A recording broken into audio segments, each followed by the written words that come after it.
Welcome, everybody, to the Photoshop Tip of the Week. I am Woody Walters, and you're here for this tip, so let's get started. Hey, I want to talk to you today about style.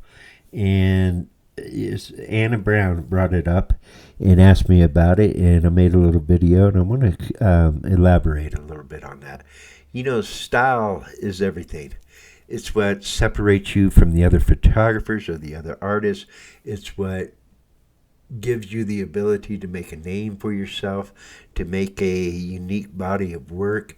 And I just think it's really, really important to, you know, as an artist and as a photographer, to come up with your own style.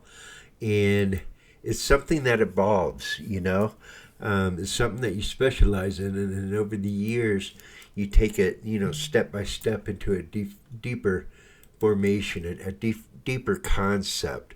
And it's the ability of your style and of your technique and of your treatment to be able to share that with the viewer, to tell a story, to instill upon them the emotions that you're feeling, and hopefully that you can share with your viewer.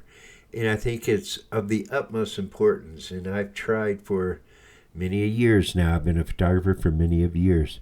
And I'm always working on my style, on what to do, and to perfect it. And I don't know if it's something that you can perfect. It's something you can get better at. But I don't think you can ever really truly perfect it. I think you're always growing.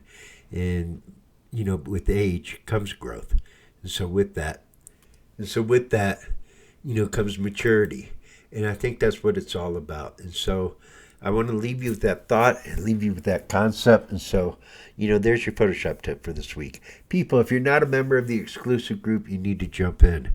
I was just going back through my archives, and we're going to be releasing some brushes that were very old but have kind of faded away because I haven't brought them up.